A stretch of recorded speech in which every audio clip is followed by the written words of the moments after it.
Պարոն Օհանյան, նախ իմպիչմենտի հետ կապված այդ նախաձեռնությանը պատասխանեց Հայաստան խմբակցությունը և հայտարարեց, որ խմբակցությունը շատ անգամ ինքն է նախաձեռնել իմպիչմենտի գործընթաց, բայց հիմա կոնկրետ այս գործընթացին անդրադառնալով ասացին, որ ամբողջ նպատակը ոչ թե Նիկոլ Փաշինյանին հեռացնել է, այլ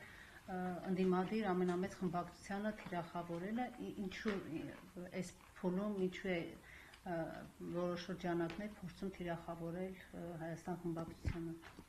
Նախ ևս մեկ անգամ անդրադառնամ, որ իմպիչմենտի մասին առաջին անգամ հենց Հայաստան դաշինքը եւ նրա մաս կազմով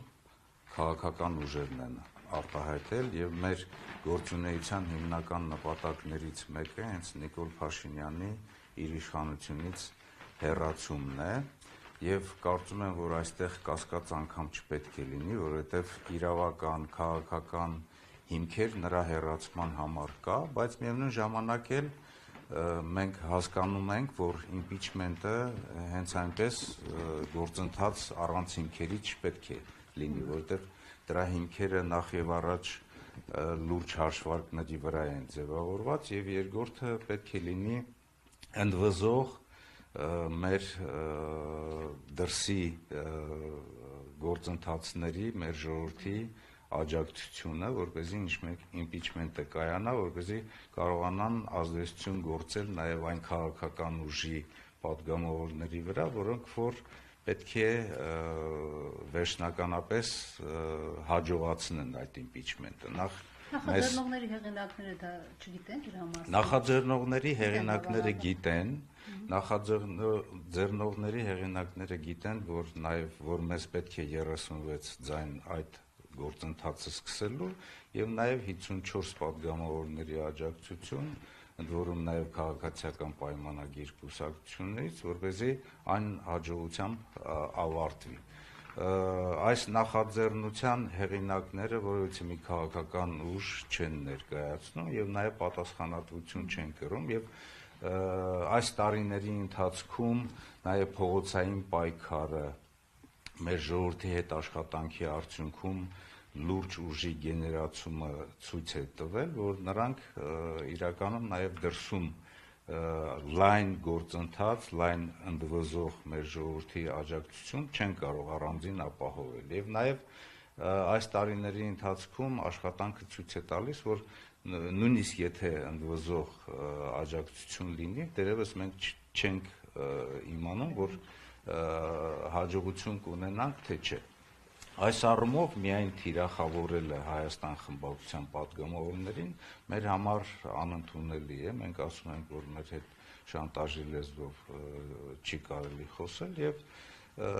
նաեւ այս օրերի ընթացքում հարցադրումները խոսում են նրա մասին, որ նրանց հիմնական ուղղությունը, հիմնական այսպես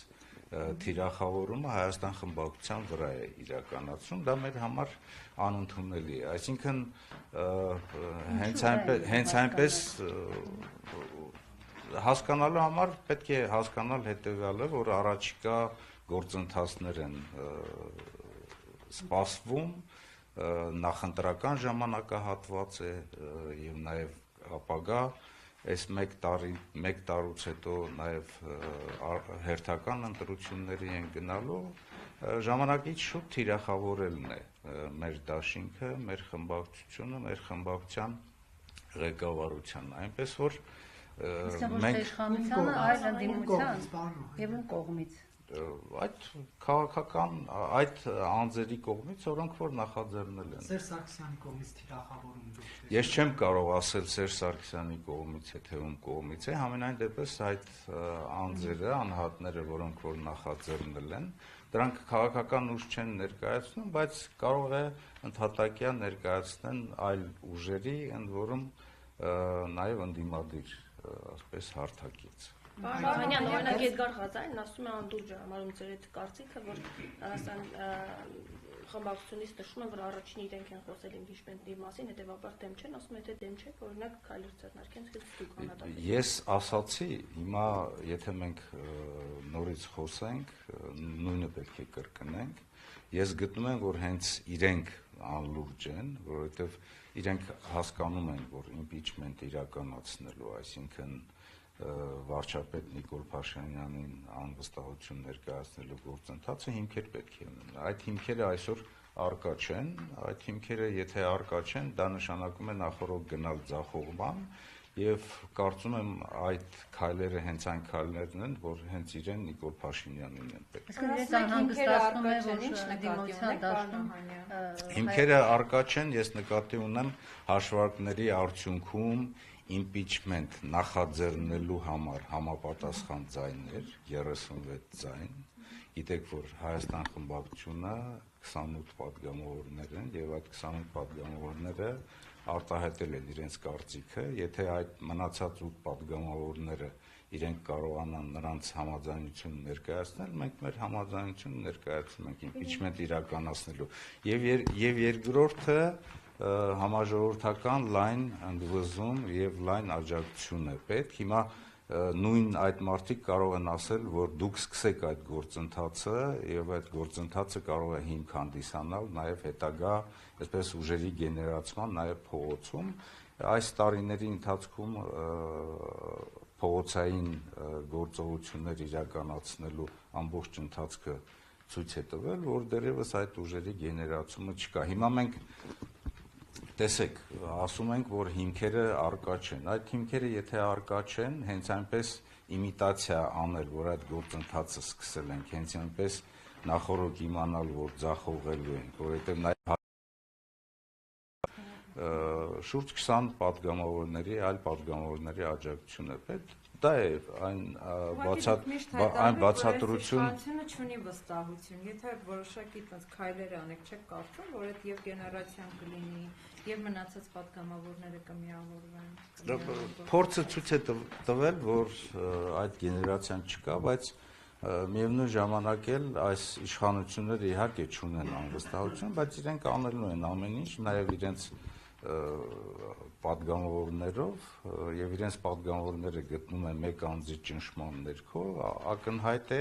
եւ նաեւ այս օրերի վերջին օրերի իրենց գործողությունները, իրենց արտահայտությունները, որ իրենք դրան պատրաստ չեն եւ չեն գնալու։ Այս իշխանությունները ամեն ինչ անելու են իրենց իշխանությունը պահելու համար, որովհետեւ իրենք հասկանում են հետեւյալը. նախ եւ առաջ իրենք օգտվում են իշխանական բոլոր լծակներից եւ բոլոր հնարավորություններից ռեսուրսների առումով, ընդ որում եւ վարչական եւ դատաիրավական համակարգի եւ այլ ռեսուրսների եւ պլյուս դրան էլ իրենք գիտեն, որ ինչ են իրենք բերել այս երկրի եւ նաեւ Արցախի գլխին, Արցախը հիմա մենք չունենք եւ դրա համար լուրջ հիմքեր կան իրավական եւ նաեւ քաղաքական այդ պատասխանատվությունը իրենք հասկանում են նախորդ եւ այդ պատասխանատվությունից խուսափելու համար իրենք ամեն ինչ անելու են, որ այդ գործընթացը տապալվի։ Պարոն Օհանյան, իշխանությունը սահմանազատում է նախաձեռնել, իրանցի այդ իրադարձությունից հետո 1 տարի առաջ որ տեղի ունեցավ, հետո Նիկոլ Փաշինյանը ամեն առիթով հայտարարում է, որ սա ամենաանվտանգ տեղն է Հայաստանի, այլ գործընթացի շարունակականության մասին ձեզ արդյոք ինչ-որ բան հայտնի է եւ դուք ինչ եք կարծում, ինչու այն չի շարունակվում հիմա։ Նախ եւ առաջ եկեք գնահատական տանք այն սահմանազատման եւ սահմանագծման գործընթացին, որ այս իշխանությունները անցած տարվա ընթացքում իրականացրել են, այն իրականացվել է ապօրինի եւ միջազգային սկզբունքներին ոչ համահունչ, որովհետեւ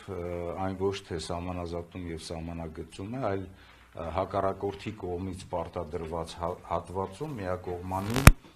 միակողմանի զիջումներ։ Հայաստանի Հանրապետության ինքնիշխան տիրապետության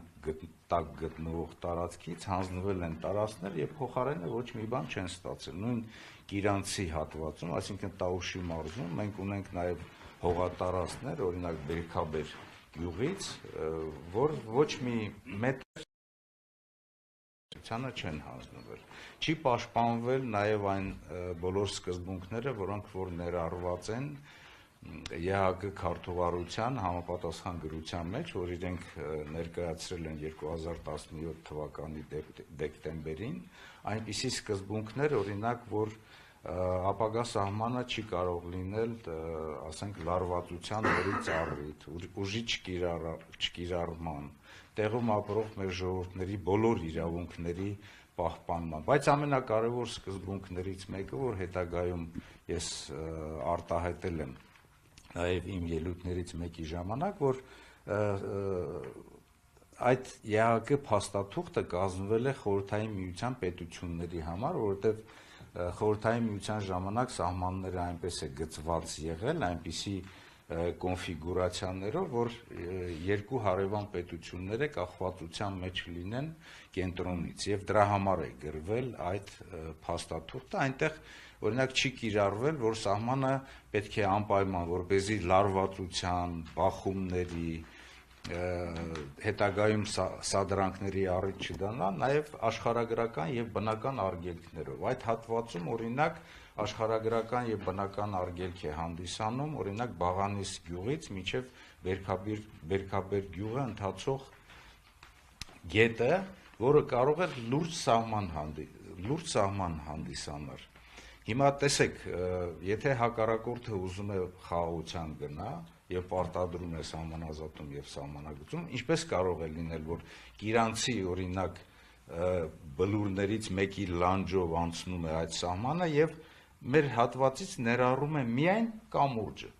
Ինչի է պետք այդ կամուրջը, եթե այդ կամուրջից օգտվում էր միայն հայկական հատվածը, կամ էլ եթե հակառակորդը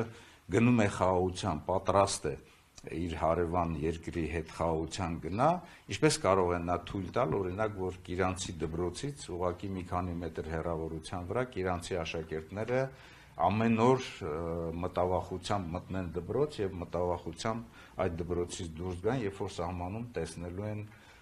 հակառակորդի հենակետը, հակառակորդի դրոշը, այն հակառակորդի, որի հետ վերջնական խաղաղության դեռևս մենք չենք հասել։ Եվ երբ որ խոսքը գնում է նաև ապագա սահմանազատման հենց այդ նույն հատվածներից,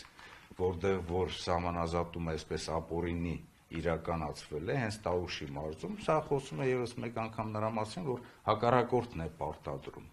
Հակառակ դեպքում հակառակորդը բավականին այսպես